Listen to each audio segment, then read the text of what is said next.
آج کوئی ایسی شخصیت ہے جو یہ اٹھ کے دعویٰ کرے کہ میں خدا کا بھیجا ہوا پیغمبر، اور اس کے پاس اپنے دعوے کی صداقت کا اتنا بڑا ثبوت ہو جو ثبوت محمد صلی اللہ علیہ وسلم کے سچے ہونے کا تھا، ایسی حفاظت محمد صلی اللہ علیہ وسلم کے گیٹ اپ کی خدا نے کی ہے.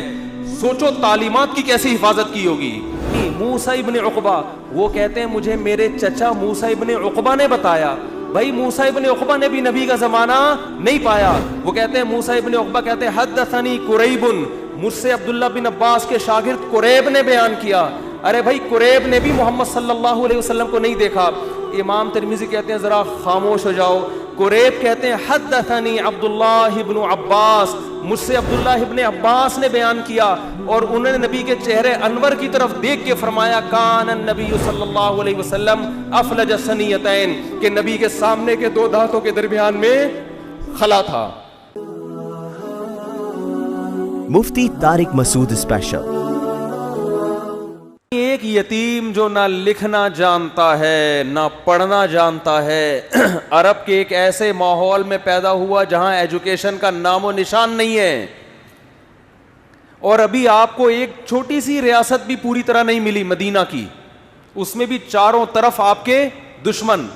مسجد نبوی جتنی بڑی ہے نا اب، پورا مدینہ نبی کے دور میں اس سے چھوٹا تھا. سمجھ میں آ رہی ہے؟ جو مدینہ شہر تھا نا، آج جو مسجد نبوی ہے مدینہ شہر اس سے چھوٹا تھا. پوری اسلامی تاریخ ہے. آپ کوئی ماہر آدمی ہو نا آپ کو بتائے گا مسجد نبوی کے اندر یہاں حضرت ابو بکر کا گھر تھا، یہاں حضرت عمر کا گھر تھا، یہاں حضرت ابو ہریرہ آیا کرتے تھے، یہاں یہ ہوتا تھا. یہاں پوری مسجد نبوی کے اندر پوری مدینہ کی تاریخ ہے. اتنی چھوٹی سی جگہ، بہت کمزور معمولی سی ریاست جو اپنے پاؤں پہ ابھی کھڑی بھی نہیں ہو پا رہی، سنبھل بھی نہیں پا رہے، اور خطوط لکھے جا رہے ہیں ہرقل کو. ہے بھائی، خطوط کس کو لکھے جا رہے ہیں؟ بڑے بڑے ملکوں. اس وقت ایسے جیسے رشیا، امریکہ اور برٹش، ان حکومتوں کو خطوط لکھے جا رہے ہیں. اس میں کیا کہا جا رہا ہے؟ انی رسول اللہ علیکم جمیعا، مجھے گاڈ نے میسنجر بنا کے بھیجا ہے کس کی طرف؟ آپ کہتے ہیں جب اللہ کو اللہ کہا جائے گا تو گاڈ کیوں کہہ رہے ہو پھر بار بار؟ گاڈ اس لیے کیونکہ یہ لفظ گوروں کے لیے بھی ایکسیپٹیبل ہے نا. گاڈ کو تو وہ بھی مانتے ہیں نا، اللہ کو نہیں مانتے. گاڈ کو تو مانتے ہیں نا، تو اس لیے میں گاڈ کا لفظ استعمال کر رہا ہوں. سمجھ رہے ہو کہ نہیں سمجھ رہے؟ لبرل لوگ بھی بولیں یہ اللہ کیوں لے کر آ رہے ہیں بیچ میں؟ تو بھئی گاڈ کا لفظ سب کے لیے قابل قبول ہے کہ نہیں ہے؟ انگلش میں خدا کو کیا کہتے ہیں؟ گاڈ کہتے ہیں. کیونکہ انگریز بھی او مائی اللہ نہیں کہتے، او مائی گاڈ کہتے ہیں. آپ کہہ سکتے ہیں کہ انگریز تو آپ کا بیان سن نہیں رہے، تو وہ لوگ ضرور سن رہے ہیں جو انگریزوں سے ڈسے ہوئے ہیں. ٹھیک ہے، اور ہو سکتا ہے یہ ٹرانسلیشن ہو جائے انگلش میں بعد میں، یہ بھی ممکن ہے. نہیں بھی ہو تو کوئی ترجمہ کر کے بتا دے. کچھ گوروں نے بھی بیانات سنے ہیں. تو اب میں آپ سے ایک بات عرض کر رہا ہوں کہ دنیا میں اس سے بڑے سفیر کی کوئی مثال مل نہیں سکتی، جو دعویٰ بھی کر رہے ہیں کہ میں تمام لوگوں کی، اللہ کی طرف سے تمام انسانوں کا رسول، اور اس دعوے پر عمل بھی کر کے دکھا رہے ہیں. بڑے بڑے بادشاہوں کو خطوط لکھ رہے ہیں. بعض بادشاہوں نے جب آپ کا خط دیکھا تو اسے پھاڑ دیا. آپ نے فرمایا اللہ اس کے اسی طرح ٹکڑے کرے گا جس طرح اس نے میرے خط کو پھاڑا ہے. آپ کہہ سکتے ہیں بھائی کسی کے خط کو پھاڑنے پر اتنی بڑی بد دعا کیسے دی جا سکتی ہے؟ بات یہ ہے کہ دعویٰ جتنا بڑا ہو اس دعوے کا انکار بھی اتنا ہی بڑا جرم ہوتا ہے. اس کے ذمہ لازم تھا، کیونکہ نئے پیغمبر کا لوگ انتظار کر رہے تھے. لوگوں کو یقین تھا کہ حضرت عیسیٰ ابن مریم آخری نبی نہیں ہے. عیسائی بھی انتظار کر رہے تھے، یہودی بھی انتظار کر رہے تھے. ایسے موقع پہ اگر کوئی دعویٰ کرے تو دعویٰ سنتے ہی اس کو پھاڑ ڈالنا یہ اللہ سے دشمنی لینے کے مترادف ہے. اس لیے رسول اللہ صلی اللہ علیہ وسلم نے فرمایا لا يسمع بی احد من هذه الامة یہودیا کان او نصرانیا ثم لم یؤمن بالذی ارسلت به الا دخل النار. فرمائے میری پوزیشن یہ نہیں ہے کہ کوئی میری دعوت سنے اس کا دل چاہے تو مان لے, دل چاہے تو نہ مانے. نا نا نا نا نا نا. میری حیثیت یہ ہے کہ اس امت میں کوئی یہودی عیسائی میرے بارے میں سنے اور پھر تحقیق کر کے مجھ پر ایمان نہ لے کر آیا تو اس کا ٹھکانہ جہنم کی آگ ہے. اس نے اس کو ویلیو کیوں نہیں دی؟ بالکل اس کی مثال ایسے جیسے کلاس روک کر ایک شخص کہہ رہا ہے مجھے پرنسپل نے بھیجا ہے اور ٹیچر اس کی بات کو لفٹ کرانے کے لیے تیار نہیں ہے, تو آپ کیا سمجھتے ہیں پرنسپل چھوڑ دے گا اس کو؟ اور وہ کہہ بھی رہے کہ میں سب پوری کلاس کے لیے پیغام لے کر آیا ہوں, اور پیغام بھی بہت اہم ہے. آج لبرل لوگ اعتراض کرتے ہیں نا, یہ کیا بات ہے محمد صلی اللہ علیہ وسلم پر کوئی ایمان نہ لے کر آئے تو جہنم میں جائے گا. اتنی اتنی سی باتوں پہ جہنم ہے بھائی, اتنی اتنی سی باتوں پہ. یعنی وہ کہتے ہیں نا یہ لوگ ذرا ذرا سی بات پہ کہاں پھینک رہے ہوتے ہیں جہنم میں ڈال. بھائی اتنی سی بات ہے نہیں, کیونکہ دعویٰ یہ کہ مجھے خدا نے بھیجا ہے. اب آپ کے ذمے ہے کہ آپ تحقیق کرو کہ یہ اپنے دعوے میں جھوٹے ہیں یا سچے.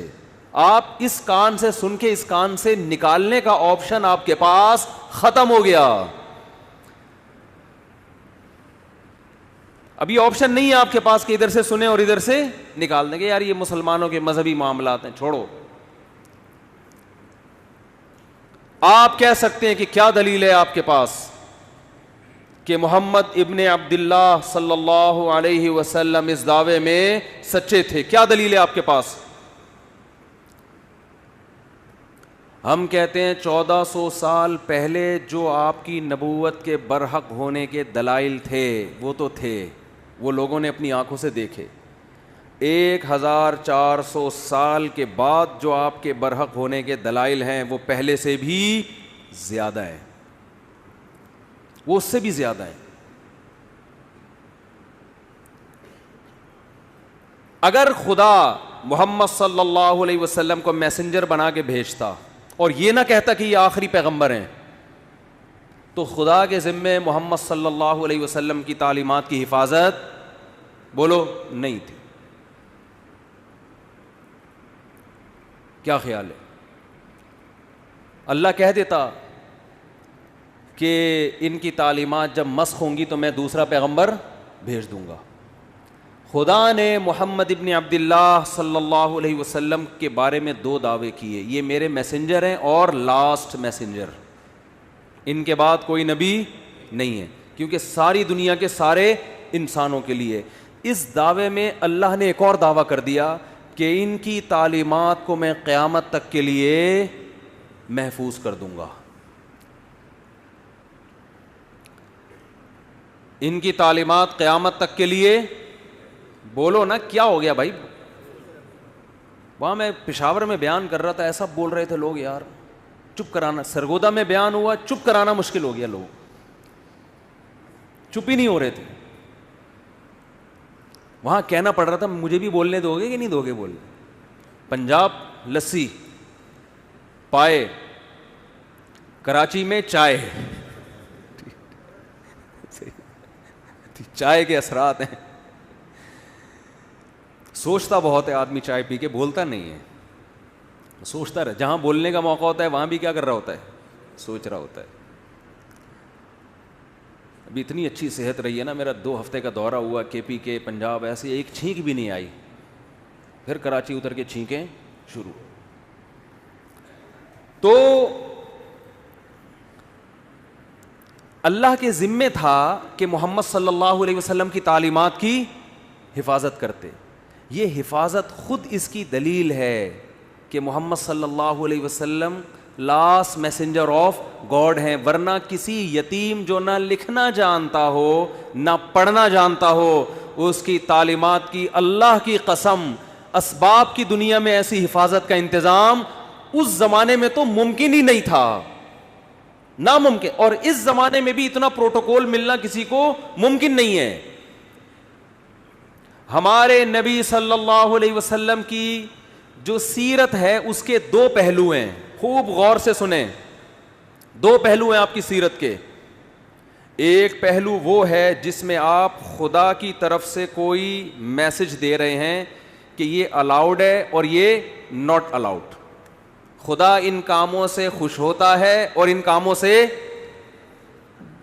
ناراض ہوتا ہے کہنے میں کیا جا رہا ہے؟ خدا ان کاموں سے خوش ہوتا ہے اور ان کاموں سے ناراض.